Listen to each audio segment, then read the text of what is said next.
الحمد لله وكفى وسلام على عباده الذين اصطفى وصل وسلم على حبيبنا المجتبى وعلى آله وصحبه نجوم الهدى وقادة التقى. أما بعد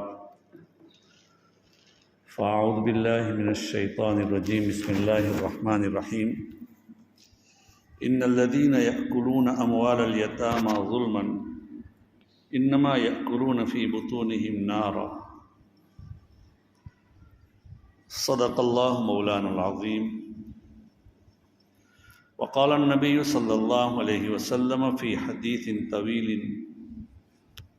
ألا لا تظلموا ألا لا تظلموا إنه لا يحل مال امرئ إلا بطيب نفس منه، أو كما قال عليه الصلاة والسلام. وقال النبي صلى الله عليه وسلم عن سالم بن عبد الله عن أبيه قال قال رسول الله صلى الله عليه وسلم: من أخذ من الأرض شيئا بغير حق خسف به يوم القيامة إلى 7 أرضين. رواہ البخاری. بزرگان محترم، عزیزو، دوستو، میں نے آپ کے سامنے ایک آیت کریمہ اور 2 حدیث پیش کی. آج کل معاشرے میں ہر جگہ ایک بہت بری اور بہت خرابی واقع ہوئی ہے میراث کی تقسیم نہ کرنے کی، وراثت کو تقسیم نہ کرنا. آدمی کا انتقال ہو جاتا ہے اور انتقال ہونے کے بعد ہی اس کی میراث، اس کی وراثت اس کے جو شرعی اعتبار سے وارث ہو، بلکہ اس کی میراث کو سب سے پہلے شرعی تقاضے کے مطابق خرچ کیا جائے. اس کے اندر سب سے پہلے یہ ہے 4 حق ہیں. سب سے پہلے 4 طریقے سے اس کو خرچ کیا جائے گا. سب سے پہلے اس کے مال کو اس کی تجہیز و تکفین میں، اس کے کفن کے اندر، اس کے دفن میں جو بھی خرچ آئے گا اس کے مال میں سے خرچ کیا جائے گا. وارثوں کے اوپر ذمہ داری ہے کہ ان کو ان کے جو مال چھوڑ کر گیا ہے اسی مال میں سے خرچ کرے. بعض مرتبہ رواداری کے طور پر گھر والے دے دیتے ہیں، لیکن شرعی حق یہ ہے. اس کے بعد جو اس کے مال کو جو سب سے پہلے خرچ کہاں کیا جائے گا؟ تجہیز و تکفین کے بعد. تجہیز و تکفین سے مراد موت کے بعد سے جو بھی خرچ آتے ہیں دفنانے تک، چاہے اس میں پانی لانے کا بھی خرچ آتا ہو، کفن کا بھی خرچ آتا ہو، اور دوسرے جو لوازمات ہیں، قبر کھدوانے کا خرچ ہیں، قبر میں اس کے پتھر یا اس کے بڑگے یا لکڑیاں وغیرہ جو ہوتی ہے، اس کا جو خرچ ہے سارا کا سارا میت کے چھوڑے ہوئے مال میں سے خرچ کیا جائے گا. اس کے بعد نمبر 2 پر کیا آئے گا؟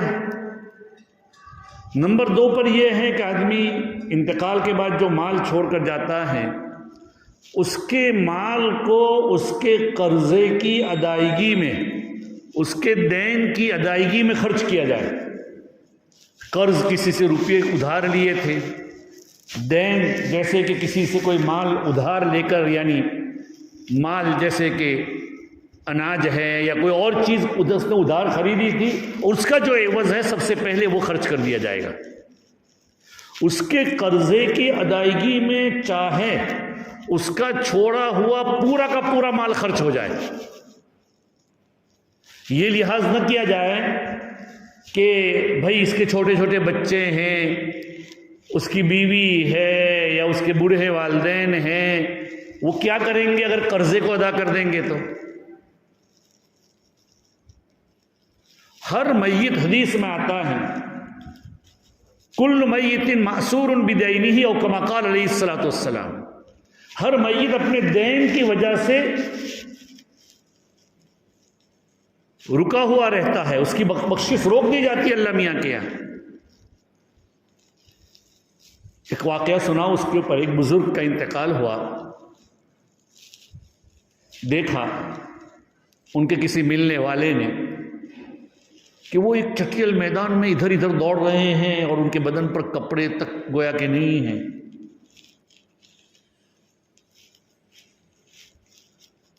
انہوں نے پوچھا کہ ارے کیوں پریشان ہیں آپ، انتقال ہو گیا آپ کا تو اور آپ ادھر ادھر دوڑ رہے ہیں کھلے میدان کے اندر؟ تو بزرگ نے بتلایا کہ ایک معمولی سی میری کوتاہی کی بنا پر میں یہاں اللہ میاں کے یہاں میری بخشش رکی ہوئی۔ کیا کوتاہی ہے آپ کی؟ کہ میں نے اپنے پڑوسی کے یہاں سے کچھ دنوں پہلے ایک سوئی عاریتن لی تھی، سوئی دھاگا کہتے ہیں، سوئی عاریتن لی تھی، اور وہ سوئی میں دینا بھول گیا۔ گھر میں ایک جگہ پر کوئی کونا بتایا، اس جگہ پر میں رکھی ہوئی بھی ہے، اور میرا انتقال ہو گیا، ابھی میں دے نہ پایا۔ تو اس پڑوسی کے اتنے حق کی بنا پر آج میری بخشش رکی ہوئی ہے، تم اللہ کے واسطے میرے گھر جاؤ اور فلاں جگہ پر وہ سوئی رکھی ہوئی ہے، وہ سوئی میرے پڑوسی کو دے آؤ۔ گھر گئے، صبح اٹھ کر گھر جانے کے بعد اس کے گھر والوں کو کہا کہ بھئی تمہارے میت کا انتقال ہو گیا ہے، اس کا کسی کا حق ہے؟ کوئی حق نہیں ہے۔ وہ پڑوسی سے ایک سوئی لایا تھا، تاکہ ہاں پڑوسی سے ایک سوئی لایا تھا اور فلاں کونے میں پڑی ہوئی ہے، ہم نے دیکھا، لیکن گھر میں ابھی لوگوں کی آون جاون بہت ہے، ہم نے سوچا کہ کچھ ابھی لوگوں کی آمد و رفت کم ہو جائے گی تب ہم دے دیں گے۔ تو پھر انہوں نے کہا کہ بھئی دیکھو، میں نے تمہارے بڑوں کو، تمہارے ابا کو یا تمہارے گھر والوں کو جن کا انتقال ہوا ہے، ہم نے اس طرح خواب دیکھا ہے، وہ سوئی ابھی پہنچا دو۔ خدا کا کرنا ایسا ہوا، سوئی پہنچا دی، اور دوسرے دن پھر دوبارہ خواب میں دیکھا کہ ایک بڑے ہرے بھرے چٹیل باغ میں بیٹھے ہوئے ہیں، قریب میں حشم خدم ہیں۔ پھر ان کی کیسے گزر، کیا ہوا؟ کہا کہ جیسے تم نے سوئی ادا کی، اللہ تعالیٰ نے میری بخشش کر دی، میرے اعمال تو سارے اللہ نے قبول کر دی۔ تو عزیزو، بزرگو، دوستو، حقوق العباد کی ایک سوئی کی بنا پر آدمی کی بخشش روک دی جاتی ہے۔ آج ہم اور آپ دوسروں سے قرض لینے کے بعد، دوسروں کے حقوق کو دبا دینے کے بعد بھی ہمارے سروں کے اوپر، ہمارے کانوں کے اوپر جوئی تک نہیں رینگتی کہ ہم نے کیوں حق دبایا اس کا۔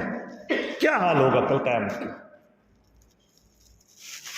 تو بہرحال میت کے انتقال کے بعد میں نے بتلایا کہ سب سے پہلے اس کا کفن دفن کا خرچہ، دوسرا شریعت بتلاتی ہے، میں نہیں بتلاتا، شریعت بتلاتی ہے، دوسرا یہ ہے کہ اس کے قرض کی ادائیگی میں، چاہے قرض کی ادائیگی میں سارا کا سارا روپیہ اس کا خرچ ہو جائے، اس کی فکر نہ کریں کہ بچوں کا کیا ہوگا۔ بچوں کا قرآن کہتا ہے ما من دابۃ فی الارض الا علی اللہ رزقها، اللہ حقیقی رازق ہے، رزاق ہے، اللہ کسی کو بھوکا نہیں مارتا۔ نبی اکرم صلی اللہ علیہ وسلم کا وہ دشمن عقبہ ابن ابی معیط، جس نے نبی کے اوپر ہوج ڈالی تھی اونٹ کی، آپ اس کی بنا پر سجدے سے ہل نہیں پا رہے تھے، اس دشمن کو جب بدر کی لڑائی میں قید ہو کر آیا اور نبی کی حکمت نبویہ کی بنا پر اس کے قتل کا حکم ہو گیا، تو اس نے یہ جملہ کہا تھا من للصبیہ، ارے میرے بچوں کا کیا ہوگا؟ چھوٹے چھوٹے بچے۔ اللہ کے رسول صلی اللہ علیہ وسلم نے فرمایا النار، ارے تو اپنی فکر کر، تیرے لیے آگ دہکتی ہے جہنم کی، تو بچوں کی فکر کر رہا ہے۔ بچوں کا کافل کو اللہ تعالیٰ، کفیل اللہ تعالیٰ ہے، بچوں کا تربیت کرنے والا، ان کی روزی پہنچانے والا اللہ تعالیٰ ہے۔ اور ہوا بھی ایسا کہ دیکھیے وہ تو مارا گیا، اس کا جو ہوا ہوا، لیکن اللہ نے ان کے بچوں کی کیسے تربیت کی۔ ام کلثوم بنت عقبہ ابن ابی معیط ایک راویہ ہے حدیث کی، اس کی بیٹی ہے، ایک اور ان کا بیٹا ہے محمد ابن عقبہ ابن ابی معیط یا کوئی اور نام، وہ بھی ایک حدیث کا راوی ہے۔ اللہ نے صحابیت کے شرف سے ان کے اولاد کو نوازا، اللہ نے تربیت کی کہ نہیں؟ تو بچوں کا مربی حق تعالی شانہ ہے، ہم نہیں ہیں مربی۔ تو سب سے پہلے میت کا مال کفن دفن کے بعد اس کے قرض کی ادائیگی کے لیے خرچ کیا جائے، چاہے پورا کا پورا قرضہ ادا ہو جائے۔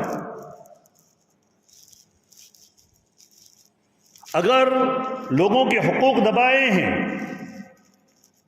تو پھر کل قیامت کے دن، جیسے میں نے بزرگ کا واقعہ سنایا کہ ایک سوئی کی بنا پر ان کی بخشش نہیں ہو رہی تھی۔ اس لیے لوگوں کے حقوق کو حدیث پاک میں اللہ کے رسول صلی اللہ علیہ وسلم نے فرمایا کہ حقیقی مفلس کون ہے؟ حقیقی مفلس وہ ہیں جو کل قیامت کے دن بہت سارے اعمال لے کر آئے گا، لیکن کسی کو مارا ہوگا، کسی کا حق دبایا ہوگا، کسی کو برا بھلا کا، تو ہر ایک کو اس کے نیکیوں میں سے دے دیا جائے گا، اور کل قیامت کے دن اس کا یہ حال ہوگا کہ اس کے پاس کوئی نیکی ہی نہیں ہوگی۔ اللہ ہماری حفاظت۔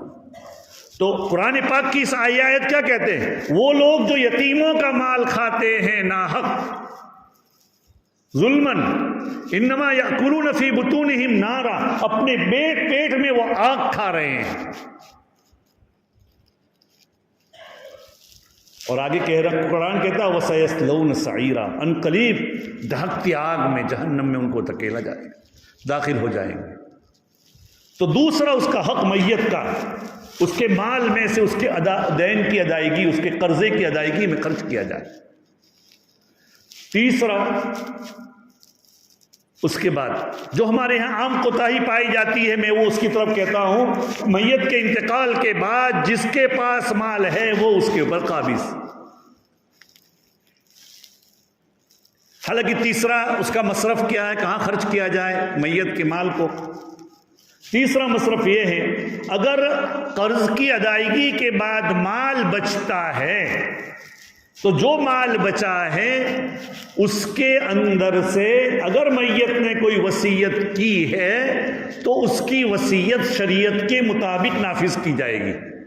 مثلا اس نے کہا کہ فلاں مسجد میں اتنا پیسہ دے دینا، فلاں مدرسے میں اتنا پیسہ دے دینا، فلاں غریب کا آدمی کو اتنا دے دینا، تو دے سکتے ہیں، لیکن کتنا؟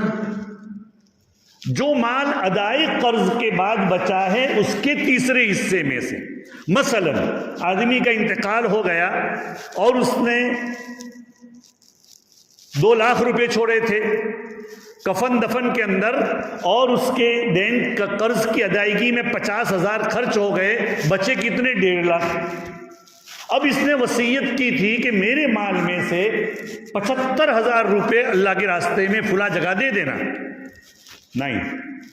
اب کیا ہے، اس کا جو مال بچا ہے 1.5 لاکھ روپے، تو 1.5 لاکھ میں سے زیادہ 1/3 یعنی 1/3، 1/3 کہیں گے اس کو، وہ خرچ کریں گے اس کی، اگر وصیت شریعت کے مطابق ہے تو۔ شریعت کے مطابق ہو مطلب کیا ہے؟ ایک تو یہ 2 شرطیں ہیں اس کے لیے۔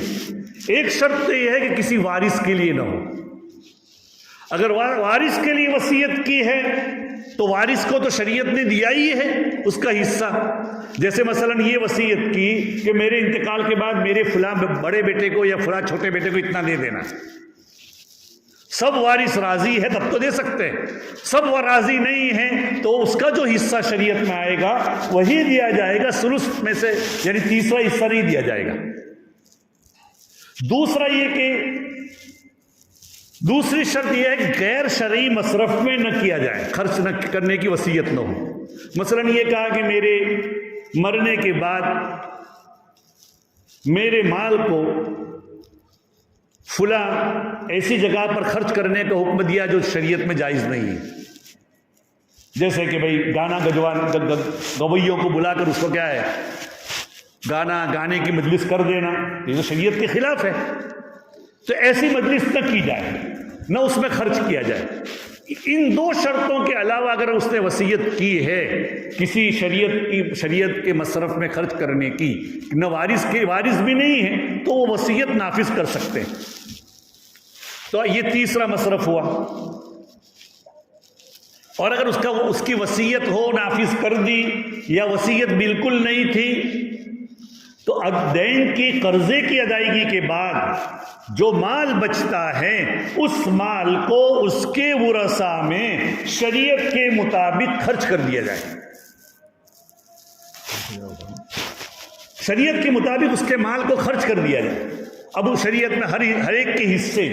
اب ہم دیکھتے ہیں کہ آج ہمارے یہاں ہمارے معاشرے میں یہ چیزیں پائی جاتی ہیں یا نہیں. امام ابو حنیفہ نور اللہ مرقدہ و برد مزعہ کا یہ واقعہ یہ ہے. بھی پنکھا زیادہ کرو، میں نے بند کرنے کو نہیں کہا ہے. امام ابو حنیفہ نور اللہ مرقدہ و برد مزعہ کا واقعہ ہے کہ ایک آدمی کی عیادت کے لیے تشریف لے گئے. وہاں جانے کے بعد دیکھا کہ اس آدمی کی آخری حالت ہے نزا کی حالت. تو امام ابو حنیفہ نور اللہ مرقدہ و برد مزعہ بیٹھ گئے اور خدا کا کرنا ایسا ہوا کہ تھوڑی دیر میں اس آدمی کا انتقال ہو گیا. گھر میں وہ بیٹھے ہوئے تھے، رات کا وقت ہوا، ایک چراغ جل رہا تھا. چراغ سمجھ رہے ہیں؟ پہلے زمانے میں یہ بجلی تو ہوتی نہیں تھی. چراغ جل رہا تھا، چراغ میں تیل ہوتا تھا. جب تک اس کا انتقال نہیں ہوا وہ چراغ کس کی ملکت تھا؟ میت کی ملکت تھا. اب جیسے ہی انتقال ہو گیا تو یہ کس کی ملکت ہو گئی؟ وارثوں کی. امام ابو حنیفہ رحمۃ اللہ علیہ نے چراغ کو فوراً بجھا دیا ایسے ہاتھ کر کے. کیوں بجھایا؟ کہ بھائی اس میں وارثوں کا حق ہے. پہلے تو اب ہو سکتا ہے میت کے وارثوں میں کوئی نابالغ وارث بھی ہو، اس لیے فوراً چراغ بجھا دیا. عزیز و دوستو دیکھیے ہمارے معاشرے میں باپ کا یا انتقال ہو جاتا ہے، نابالغ بچے ہوتے ہیں، اور جو بڑا بھائی یا بڑا چچا جو اولاد کا جو چچا ہوتا ہے وہ مال ملکت کے اوپر قابض ہوتا ہے، اور یا دادا ہوتا ہے جو قابض ہوتا ہے بعض مرتبہ، اور اس وارثوں کے حق کو کیا استعمال کر رہا ہے بے دریغ. کوئی حساب نہیں، جب کریں گے. یہ یتیموں کا مال کھانا اپنے پیٹ میں آگ بھرنے کے برابر. اپنے ان بچوں کا اسی لیے پہلے حساب کر لیا جائے. کسی کا بھی انتقال ہو جائے پہلے ہی دن حساب کر لیا جائے.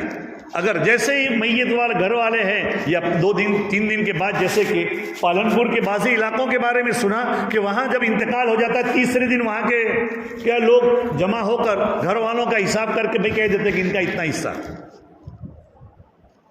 ورنہ ہر چیز پر وارثوں کا حق ہوتا ہے. اور نابالغوں کے مال کو کھانے سے بہت بچیے، ورنہ بہت اس کی وعید وارد. اس میں جائیداد بھی ہوتی ہے. حدیث میں آتا ہے اللہ کے رسول صلی اللہ علیہ وسلم نے فرمایا کہ جیسے میں نے آپ کے سامنے وہ روایت تلاوت کی کہ جو کسی کی ایک بالش برابر زمین کو ہڑپائے گا، تو ایک روایت میں کل قیامت کے دن 7 زمینوں کا توق ہار بنا کر اس کے گلے میں ڈال دیا جائے گا، یا تو اتنا یا سب کا سب. ایک روایت میں یہ بھی ہے کہ اس کی مٹی کو میدان محشر میں اس کو منتقل کرنے کا حکم کر دیا جائے گا، اور وہ طاقت نہیں رکھے گا. اس لیے عزیز اور دوست، جائیداد بھی ہوتی ہے بچوں کی، نابالغ بچوں کی، اور اس کو ہم بے تحاشا کھائے جاتے ہیں. میراث کو تقسیم کرنے کا بالکل رواج ختم ہو گیا. حالانکہ حقوق العباد بہت ضروری، یعنی کتنا ضروری ہے کہ اس کی بنا پر بخششیں روک دی جاتی ہیں. 2 صحابی ہیں، حضرت عوف ابن مالک اور صعب ابن جسامہ غالباً. انہوں نے آپس میں ایک معاہدہ کیا. اللہ والے ہوتے ہیں کہ بھئی ہم میں سے کسی کا جس کا بھی انتقال ہو جائے تو انتقال ہونے کے بعد خواب میں دوسرے کو آ کر اپنی حالت بیان کرے. تو غالباً صعب ابن عوف ابن مالک تو یاد ہے، صعب تھے، آگے ان کا نام باپ کا نام شک ہے مجھے. صعب کا انتقال ہو گیا پہلے، اللہ کے رسول صلی اللہ علیہ وسلم کا زمانہ ہے. انتقال ہو گیا. انتقال کے بعد عوف ابن مالک نے رات میں خواب دیکھا کہ صعب کے پریشان ہیں، یہاں ان کے کوئی کالا داغ پڑا ہوا ہے اور ان کا ہاتھ چھپایا ہوا ہے. ہاتھ چھپا رہے. کیا بات کیسے گزری کہ بھائی میرا انتقال ہو گیا, میں نے فلانے یہودی سے. دیکھیے ہم آج غیروں کے مال کو یہ سمجھتے ہیں مال غنیمت ہے. جب ہم آپس میں رہتے ہیں ایک وطن میں تو کسی کا مال کسی کے لیے, نہ ہمارے لیے غیروں کا, نہ غیروں کے لیے ہمارا مال, یہ حلال نہیں ہوتا. ہم ایک قسم کا عہد و پیمان کر کے رہ رہے ہیں. تو میرا یہودی جو پڑوسی تھا, اس سے میرا ایک یہودی پڑوسی تھا یا نہیں معلوم نہیں, یہودی تھا, اس سے میں نے 10 دینار قرض لیے تھے, اور میں ابھی استعمال بھی نہیں کر پایا کہ میرا انتقال ہو گیا, گھر میں اس جگہ پر رکھے ہوئے ہیں اور ادا نہیں کر پایا. اچھا, تمہارے ہاتھ کے اوپر جو نشان ہیں یہ کیسے ہیں؟ ہاتھ چھپائے ہوئے ہو. کہا کہ انتقال کے وقت ہوا ایسا کہ موت کی تکلیف کی بنا پر میں نے اپنے انگلیوں کو چبا دیا. موت کی تکلیف کی بنا پر میں نے اپنی انگلیوں کو چبا دیا, تو اللہ تعالیٰ نے کہا کہ ہم جو تو نے بگاڑا اس کو درست نہیں کریں گے, اس لیے میں ہاتھ چھپایا ہوا ہوں. نبی اکرم صلی اللہ علیہ وسلم کے پاس اسی لیے بھائی ہمارا یہ جو بدن ہمارے پاس ہے یہ ہماری ملکت نہیں ہے, یہ اللہ کی امانت ہے. اسی لیے کسی کو خودکشی کرنے کی اجازت نہیں ہے. حدیث پاک میں آتا ہے کہ جب آدمی خودکشی کرتا ہے تو جیسے خودکشی کرتا ہے, جس طریقے سے پنکھے سے اگر لٹکا ہوا ہے تو قیامت تک اس کو زندہ کیا جائے گا, دوبارہ قبر میں دوبارہ وہ خود پنکھے پر سے لٹکے گا, زندہ کیا جائے گا, پنکھے سے لٹکے گا. اگر اس نے خودکشی کی ہے چھری مار کر تو وہ اپنے آپ کو خود کو چھری مارتا ہی رہے گا قیامت تک. اس طریقے سے جو بھی جیسے جس انداز سے اس نے خودکشی کی ہے, تو وہ صحابی رضی اللہ تعالیٰ عنہ کو بھی ایسا ہی دیکھا. اللہ کے رسول صلی اللہ علیہ وسلم کے پاس آ کر واقعہ ذکر کیا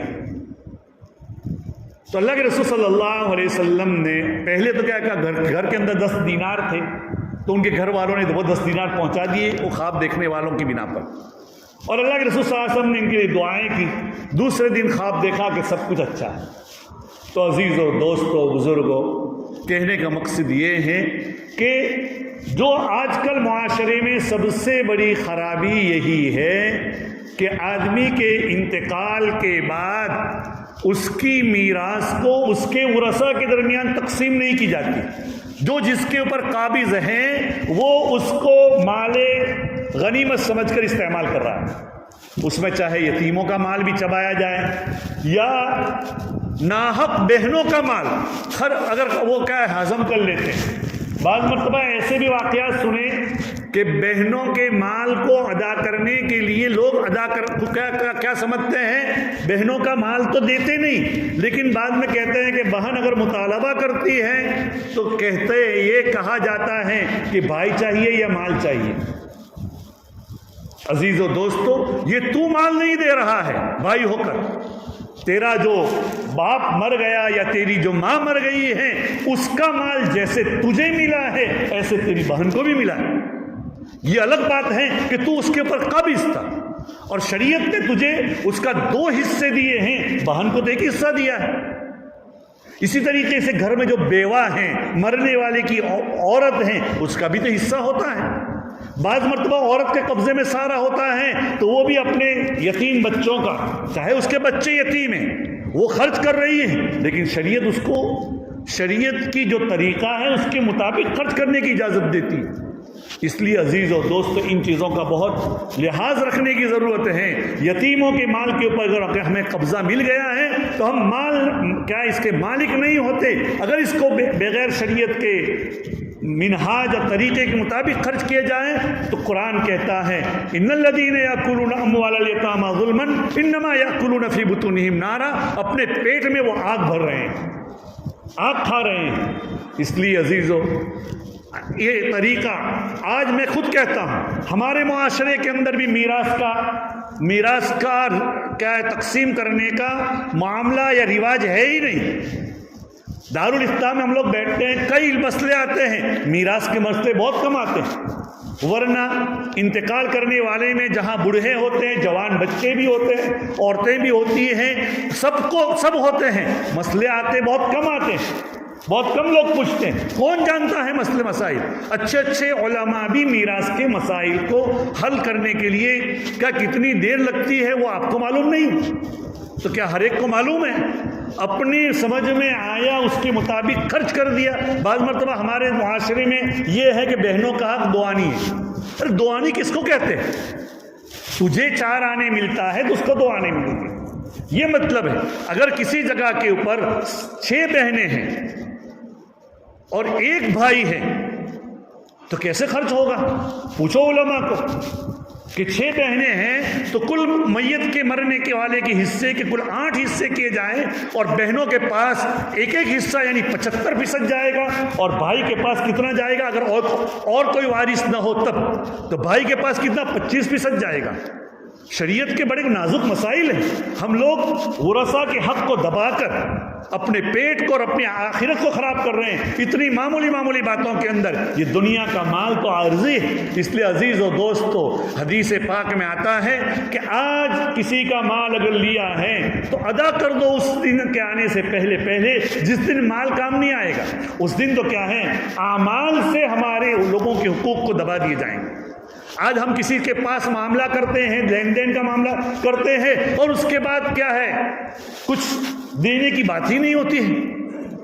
عزیز و دوستو، لوگوں کے مال کو ہڑپانے سے، یتیموں کے مال کو ہڑپانے سے بہت احتیاط کیجیے۔ اللہ تعالی ہمیں اس کی توفیق عطا فرمائے، اور ہمارے معاشرے میں جو خرابی ہے، میراث کو تقسیم نہ کرنا، یہ پوری امت مسلمہ کے اندر یہ خرابی ہے۔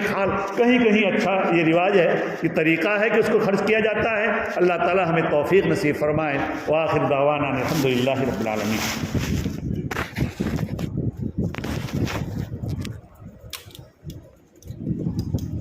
آسان دے دو بھی جلدی۔